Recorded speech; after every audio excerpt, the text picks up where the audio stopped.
Орой мэнд хүргийн үзэгчдээ MBC News мэдээллийн хөтөлбөрийн пүрэв гарагийн дугаарыг эхлэж байна. Мэдээллийн товчонд анхаарлаа хандуулна. Гэмтэл согог судлалын тусламж үйлчилгээг үзүүлэх 2 дугаар ээлжийн эмчнэр ирлээ. Тээврийн хэрэгслийн гэрэлтүүлэх хэрэгсэлд тавих хил шалгалт хэсэгчсэн арга хэмжээ явагдаж байна. Аймгийн мэргэжлийн хэлтийн газраас коронавирусаас урьдчилан сэргийлэх ажлыг зохион байгуулан ажиллаж байна. Эдгээр болон бусад мэдээллийн дэлгэрэнгүй анхаарлаа хандуулна.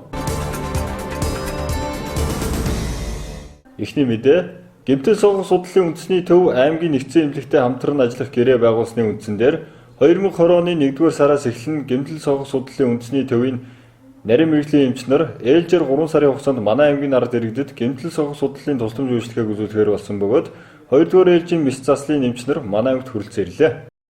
Анх 2018 оны 5 дугаар сард засгийн газрын 536 дугаар тогтоолоор усал гэмтлээс сэргийлэх үндэсний хөтөлбөрийг батлаж байсан байдаг.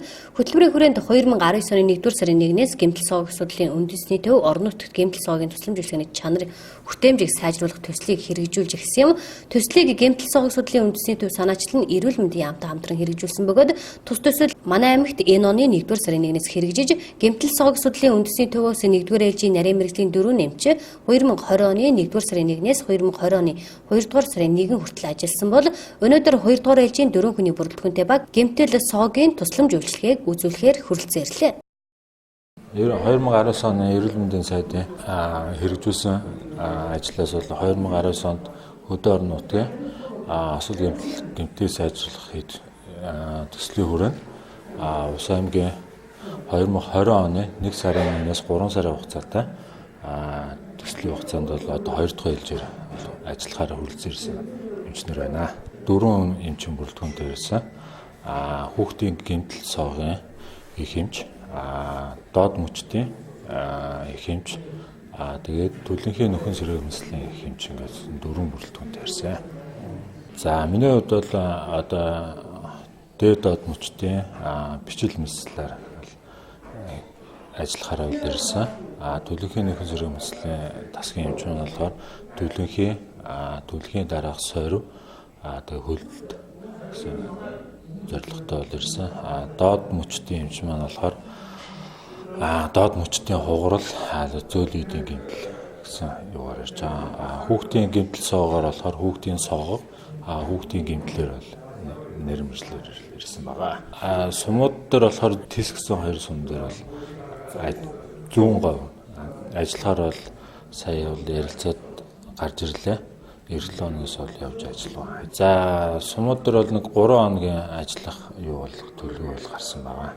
За бичиг баримтнаас илүү нөгөө нэг одоо өчтний түүх карт одоо хийгдсэн шинжилгээнүүдээр авчирч үзүүлэх шаардлагатай. За бичиг баримтын хувьд зөвхөн эрүүл мэндийн даатгал дээр хөндлөлт үзүүлэх шаардлагатай юмнуудыг авчирдаг. Гэмтэл согог судлалын үндэсний төвөөс ирсэн 4 хүний бүрэлдэхүүнтэй нарийн мэргэжлийн мэс заслын баг, гар сарвуу бичил мэс засал, хүүхдийн гэмтэл согогийн мэс засал, дээд доод зөөлөн эдийн мэс засал, төлөнхийн нөхөн сэргээлт мэс заслын тусламж үйлчилгээг үзүүлэх бөгөөд 100% тис суманд ажиллах юм байна. Дараагийн мэдээ тээврийн цагдаагийн албанаас улсын хэмжээнд 1-р сарын 28-наас эхлэн сарын хугацаатай тээврийн хэрэгслийн гэрэлтүүлэх хэрэгсэлд тавих хяналт, шалгалт, хэсэгжилсэн арга хэмжээг зохион байгуулж, тус арга хэмжээний хүрээнд аймгийн цагдаагийн газраас замын хөдөлгөөнд оролцож байгаа тээврийн хэрэгслийн бүрэн бүтэн байдал гэрэлтүүлэгт хяналт, шалгалт хийлээ. Тээврийн цагдаагийн албанаас 1-р сарын 28-наас эхлэн улсын хэмжээнд тээврийн хэрэгслийн гэрэлтүүлэх хэрэгсэлд тавих хяналт шалгалтын хэсэгчилсэн арга хэмжээг зохион байгуулан ажиллаж байна.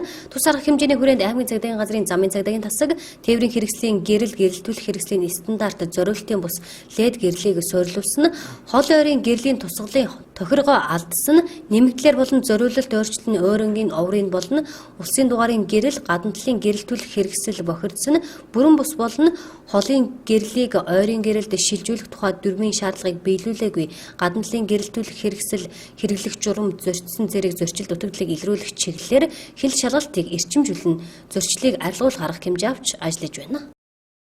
Тээврийн хэрэгслийн гадна талын гэрэлтүүлэх хэрэгсэл маань одоо бусад хөдөлгөөнд оролцогч нарт өөрийгөө илтгэх хэл яриа үг үйлдэл нь болдгийм байна. Тэгээд одоо энэ жишээлбэл энэ жолоочийн ойрын гэрэл ингэ шатцсан байж байна. энэ шатцсан байдлаас болоод жолооч үзэгдэх орчин хязгаарлагдчихж байгаа.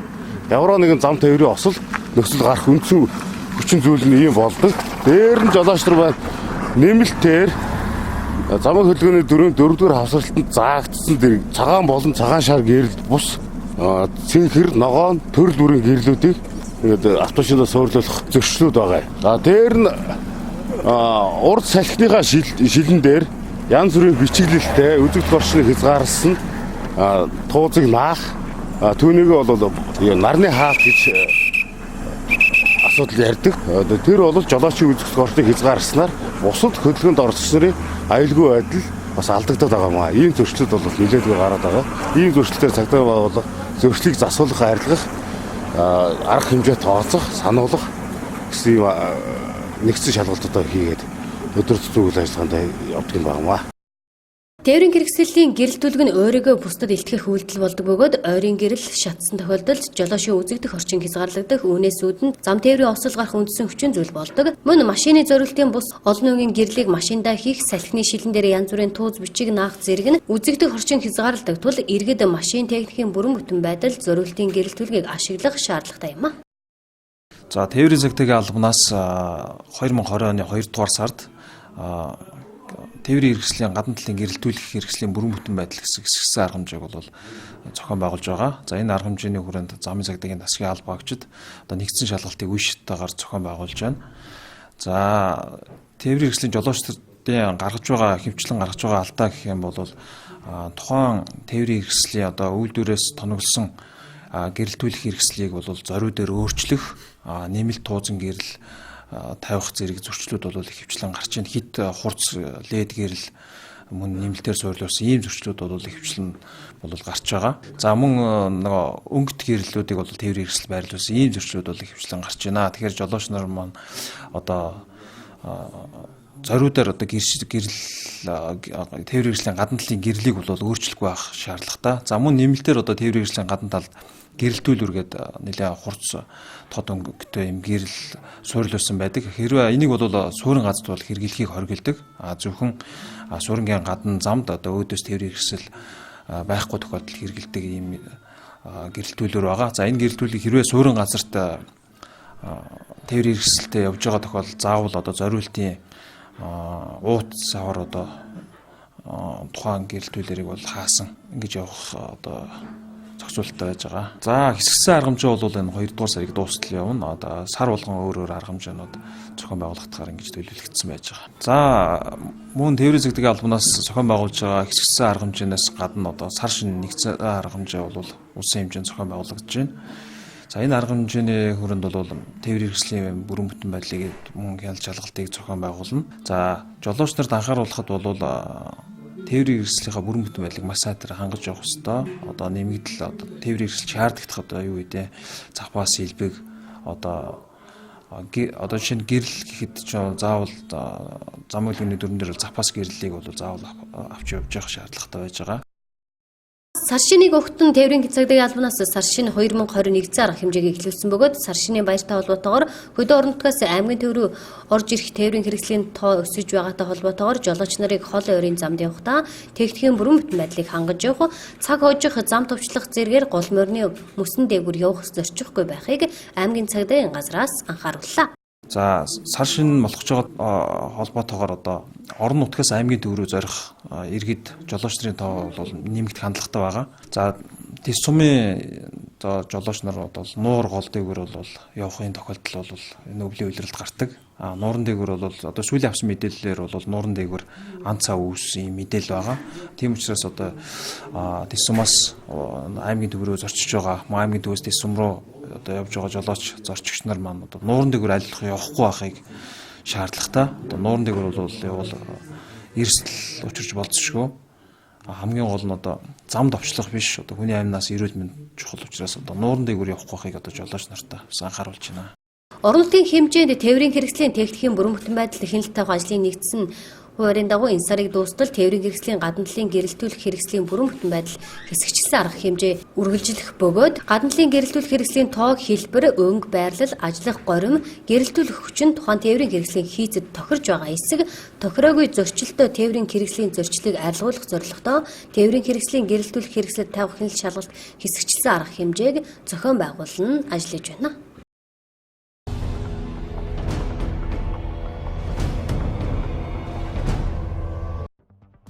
Цагуурийн байгууллага ирүүлсэн мэдээллээр 2 дугаар сарын 1-ний өдрийн байдлаар манай орны гол морь нуурын мөсний зузаан эрчимтэй нэмэгдэж байгаа хэдий ч нуурын толио болон гол морьны нийт уртын дагуу мөсний зузаан харилцан адилгүй байна. Иймд цаг хужих, зам төвчлөх зэргээр мөсөн дээгүүр явах, автотээвэр хийхгүй байх, бага насны хүүхдийг гол морь нуурын мөсөнд дээр тогтоолохгүй байх, аж ахуйн нэгж байгууллагууд арга хэмжээ зохион байгуулахдаа мөсөн дээр арга хэмжээ зохион байгуулахгүй байх байж болцсошгүй эрсдлээс урьдчилан сэргийлэхийг онцгой байдлын ерөнхий газраас анхаарууллаа.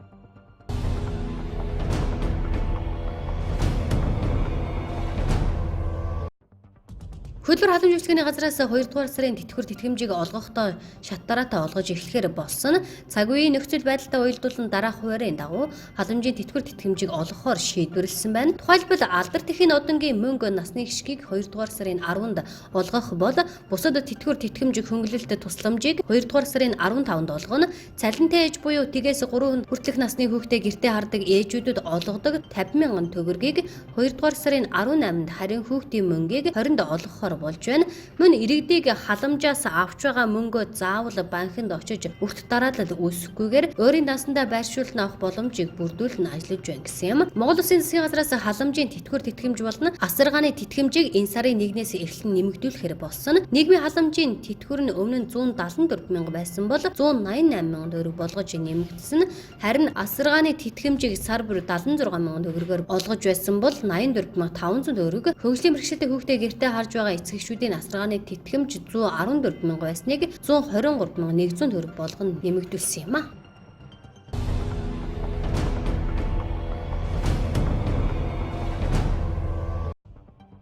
Улсын хурлын нийгмийн бодлого, боловсрол, соёл, шинжлэх ухааны, спортын, яамны, байнгын хорооны дарга, оюун хорол, байнгын хорооны гишүүн, саран гэрэл, өчрөл нар өчигдөр хэвлэлийн баг хурал зарлан 2019 оны намрын ээлжит чуулганы хугацаанд тус байнгын хорооноос хийсэн ажлын талаар мэдээлэл хийлээ. 2019 оны намрын ээлжит чуулганы хугацаанд нийгмийн бодлого, боловсрол, соёл, шинжлэх ухааны байнгын хороо 10 удаа хуралдаж, бие даасан 3 хууль, хамт өргөн мэдүүлсэн 3 хууль, улсын хурлын 4 тогтоолыг батлуулсан хэмээн байнгын хорооны дарга оюун хорол мэдээллээ. 2019 оны намрын чуулганы хугацаанд харьяа байгууллагын тайлангийн хилэлцэж хууль тогтоолын төслийг хилэлцүүлэхэд бэлтгэх үүрэг бүхий ажлын хэсэг 19 удаа хуралдсан байна. Хэвлэлийн баг хурлын үеэр байнгын хорооны дарга улсын хурлаар хилэлцүүлэн батлуулсан хуулиудын талаар танилцуулсан юм.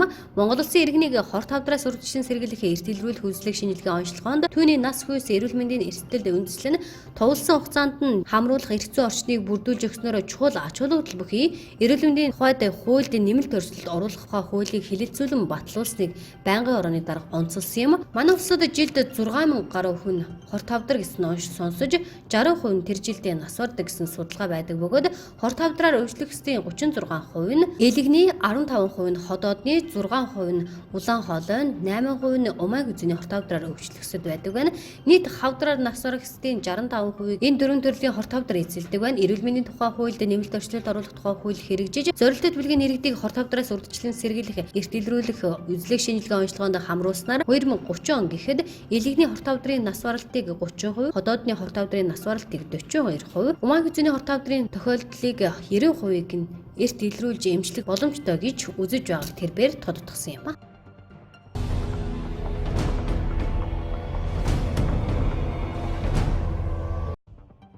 Нийслэлийн иргэдийн төлөөлөгчдийн хурлын тэргүүлэгчдийн өчигдрийн хуралдаанаар нийслэлийн замын хөдөлгөөний аюулгүй байдлын 2019 оны нөхцөл байдал цаашид шийдвэрлэх шаардлагатай ажлын саналын тухай сонссон юм. Өнгөрсөн онд зам тээврийн ослын дуудлагын тоо болон ослын улмаас амиа алдсан хүний тоо цойрсон байна. Харин хотын захын гэрэлтүүлэг дэд бүтц муутай дөргүүдэд зам тээврийн осол гэмтгэр гарч байгааг хэлсэн юм. Түүнчлэн замын хөдөлгөөний аюулгүй байдлыг хүрээнд хэрэгжүүлсэн ажлын үр дүнд хяналт сайжирсан.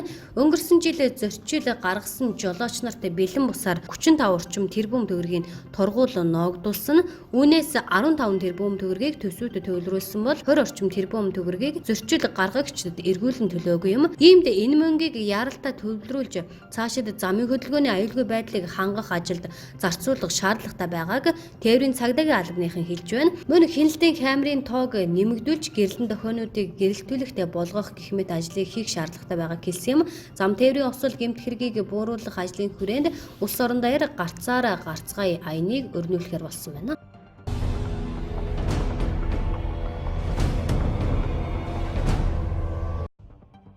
Цэргийн албаны тухай хуулийн 34 дугаар зүйлийн 34-ийн 3 дахь хэсэгт цэргийн бэлтгэл алба хаах насны иргэн жил бүр цэргийн бүртгэлд бүртгүүлж цэргийн өргөтний үнэмлэхэд тэмдэглэл хийлгэн гэж заасан байдаг. Бүртгэлд дараах насны иргэд хамрагдах юм. Үүнд 18-аас 50 насны иргэн, дээд офицер генерал 65 хүртэл насны иргэн, ахлах офицер 60 хүртэл насны иргэн, дунд офицер ахлагч 55 нас хүртэл, эмэгтэй офицер ахлагч болон байлдагч дөрөвч 50 нас хүртэл цэргийн бүртгэл ажлын өдрүүдэд 9-өөс 19 цагийн хооронд амралт өдрүүдэд буюу бим гарагт 10-аас 17 цагийн хооронд ням гарагт 12-аас 16 цагт хийгдэж байна. Цэргийн бүртгэлд хамрагдаагүй иргэнийг 100 мянган төгрөгөөр торгох хуулийн хариуцлагыг хүлээлгэх юм. Цэргийн бүртгэлийн хугацаа энэ сарын 7-ны өдрөөс таслагдах юм байна. Дараагийн мэдээ. Бүгд найрамдах Хятад ард улсад гарсан коронавирусын халдвар авсан хүний тоо нэмэгцээр дэлхийн нийтээр өнөөдрийн байдлаар 28,251 хүрээд байна. Үүнтэй холбоотойгоор мэргэжлийн хэлтийн ерөнхий газар болон аймгийн мэргэжлийн хэлтийн газраас мэргэжлийн байгууллагуудын хийсэн цаг тухайн үеийн мэдээллүүдээр үндэслэн коронавирусаас урьдчилан сэргийлэх ажлыг аймгийн хэмжээнд зохион байгуулж байна. Бүгд найрамдах Хятад ард улсад гарсан коронавирусны халдвар авсан хүний тоо нэмэгцээр дэлхийн нийтээр өнөөдрийн байдлаар 28,251 хүрээд байна. Манай улс нь шинэ төрлийн коронавирусын халдвар дамжин орж ирэх өндөр магадлалтай улсын тоонд ороод байгаа учраас мэргэжлийн хэлтийн ерөнхий газар болон аймгийн мэргэжлийн хэлтийн газраас мэргэжлийн байгууллагуудын хийсэн цаг тухайн үеийн мэдээллүүдээр үндэслэн коронавирусаас урьдчилан сэргийлэх заавар зөвлөмжийг гарын авлага болон сошиал орчноор дамжуулан Увс аймгийн иргэдэд хүргэх сурталчилгааны ажлыг зохион байгуулж байна. Дэлхийн улс орнууд шинэ коронавирусын халдвар гарсантай холбогдуулаад бас мэдээлэл хийж байна. За өнөөдөр 2020 оны 2 сарын 6-ны байдлаар бол нийт тохиолдлын тоо 28,251 болсон байна. За эдгэрсэн хүн бол 1153, нас баралт 564 гэсэн мэдээллийг бол эрүүл мэндийн яамнаас ирүүлсэн. Эрүүл мэндийн яам болон дэлхийн эрүүл мэндийн байгууллага хөсөөд хамтраад өдөр бүрийн 10 цагаас Улаанбаатарын 10 цагаас мэдээлэл иргэдэд хүргүүлж байгаа. За энэ нас иргэдэд танилцаж мэдээлэл бас цаг тухайн үед навж байгаа хаа гэж найдаж байна. Мэргэжлийн хэлтийн ерөнхий газар бол манай байгууллагаас хийж хэрэгжүүлж байгаа ажлын хувьд бол ерөнхийдөө урьдчилан сэргийлэх ажлыг гарын авлага боршуур мөн одоо мэргэжлийн байгууллагуудын хийсэн цаг тухайн үеийн мэдээллүүдийг бол сошиал орчноор одоо мэдээлж шеэрж түгээж ажиллаж байна. За мөн гарын авлага боршуурыг бол маш ихээр түгээж байгаа. За манай аймгийн хэмжээнд бол манай байгууллагаас гаргасан нийт одоо 14 төрлийн 400 гаруй боршуурыг бас өнгөтөр хевлээд аж ахуйн нэгж байгууллагууд болон одоо хамтран ажилладаг 7 байгууллагуудаа хөрвүүлээд ажиллаж байна. За иргэдийн хувьд тэгэхээр ерөнхийдөө урьдчилан сэргийлэх одоо энэ улс орны байдал болон цаг үеийн мэдээллээс харахад за шинэ коронавирусын халдвар бол одоо буураагүй нэмэгцээр л байж байгаа. Одоо бол ингээд тохиолдлын тоо бол маш өндөр болсон байна. Тэгэхээр бас манай улс орныг бол дэлгэрэнгүй байгууллагаас сэжигтэй одоо оронд бас одоо сүүлийн үед оруулж байгаа. Ерөнхийдөө бол тохиолдол гараагүй ч гэсэн бас маш өндөр эрсдэлтэй сэжигтэй орон гэдэгт бол тохиолдолд оруулсан байгаа учраас ард иргэд бол урьдчилан сэргийлэх арга хэмжээг маш идэвхтэй одоо авч хэрэгжүүлмээр байна. Хамгийн нэгдүгürt бол одоо маскны хэрэглээ байгаа тий. За одоо ингээд гадуур бид нураас таналт хийж байгаа. За энэ заах болно одоо банкуд тий маш их хүн цуглардаг газруудаар ингээд явж харахад бол масктай хүн бол маш ховор байж байна. Тэгэхээр одоо манай иргэд бол бас урьдчилан сэргийлэх арга хэмжээг бас төдийлөн авч хэрэгжүүлэхгүй байна. Энэ дээр бол анхаарах хэрэгтэй гэдгийг бас хэлмээр байна. За мөн одоо сургууль цэцэрлэг амарсан байгаа бас гадуур хүүхдүүд бол маш их олноор ингээд цуглаж эцэг эхчүүд нь бас ингээд давуулаад явж байгаа юмнууд бас их байна. Энэ дээр эцэг эхчүүд бас их анхаарах хэрэгтэй байна. Гадуур одоо хүүхдүүдэд дагуулж уулахгүй, гадуур хооллохгүй тий. Ерөнхийдөө гэртээ одоо хувийн арын цэвэр болно. Гар угаалтын тал дээр маш сайн анхаарал гэртээ байлгаж явах юм асуудлуудыг бас эцэг эхчүүд иргэд одоо анхаарч ажиллах хэрэгтэй байна. Аймгийн мэргэжлийн хяналтын газраас коронавирустай холбоотойгоор Улаанбаатар хот болон сум хоорондын нийтийн тээвэр агаарын тээврээр үйлчлүүлэгчдийн биеийн болон эрүүл мэндийн аюулгүй байдал хяналт тавина халууныг нь үзэж техник хэрэгсэлд ариутгал халдваргүйжүүлэлт хийж байна. Мөн манай аймгийн хамгийн олон хүн зорчдог буюу Орос улmaаны улстай хилэлдэг Боршоо бомб дээр эрүүл ахуйн байцаагч ажиллуулна. Хилээр гарах ба орж ирж буй хүмүүсийн биеийн байдалд хяналт тавина эрүүл мэндийн хуудас бөглүүлж зорчигчдод зөриөлж 7 төрлийн зөвлөмжийг тараана байршуулж иргэдэд сэрэмжлүүлэг өгнө ажиллаж байгаа бөгөөд өнөөдрийн байдлаар с ิจ гтэй тохиолдол илрээгүй байна. Манай аймгийн хэмжээнд бол одоо Орос улстай хэлж байгаа Боршоо бомбоос өдөр бүр мэдээлэл бол яг холбогдох газруудаа ерөнхий газартаа явуулдаг байж байгаа. За энэ манайд өнөөдрийн байдлаар ирсэн мэдээ бол одоо нийт 7 хоногийн мэдээлэл ирсэн. За өчигдөр 2 сарын 5-ны одоо өгсөн мэдээгээр бол нийт Оросын тээврийн хэрэгсэлт бол ачааны машин 4 байна. За суудлын машин 28 байна. За энэ нийт 32 машинд бол тээврийн хэрэгсэлд ариутгал халдваргүйжүүлэлтийг бол хийсэн гэсэн мэдээлэл ирүүлсэн. За Оросын гарсан зорчигчдод гээд нийт бас гардаг байж байгаа. За нийт Оросын зорчигч бол Монгол хүн бол 15, Оросоос бол 117 иргэд орж ирсэн байна. За гарсан иргэдийн тоо бас ингээд тухай бүр ингээд гаргаад мэдээг өгдөг байж байгаа. За гарсан иргэд бол 172, Орос талаас Монгол бол 172 иргэн байна. Орос талаас 5 гэсэн юм мэдээлэл тоонууд байна. За дээрэс нь за энэ манай хил дээр бол эрүүл ахуйн байцаагч ажиллаж байгаа. За нийт орж гарсан зорчигчдын одоо биеийн халууныг бол тухайн үеэр хэмжиж с ิจ гтэй тохиолдол байна уу гэдгийг илрүүлэх юм юу хийж байгаа. Нэгдүгээр, хоёрдугаар эрүүл мэндийн хуудсыг бол хүм тус бүрээр одоо Орос хэлэн дээр хэвлүүлсэн тийм хуудасаар бөглүүлж үздэг байж байгаа. За энэ дээр бол с ิจ гтэй тохиолдол бол одоогийн байдлаар бол нэгж тохиолдол илрээгүй байгаа. За энэ одоо зорчигчтой холбоотой юуг бол манай байцаагч нар хил дээр ажиллаж байгаа ажилчид бол нийт 7 төрлийн бас зорчигч зориулсан Орос хил дээр одоо орчуулсан тийм зөвлөмжийг бас тарааж байршуулж иргэд сэрэмжлүүлэг өгч ажиллаж байгаа. За энэ Улаанбаатараас ирэх явахтай бусад аймагуд руу явах одоо орон нутгийн нийтийн тээврийн үйлчилгээний газруудад бол иргэдэд чиглэсэн зөвлөмжийг бол гаргаж бас түгээж тарааж одоо ажилласан байж байгаа. За мөн одоо тэр нийтийн тээврийн үйлчилгээний ариутгал халдваргүйжүүлэлт цэвэрлэгээний талаар бас хэн шалгалтыг хийгээд зөвлөмж өгöd ажиллаж байна.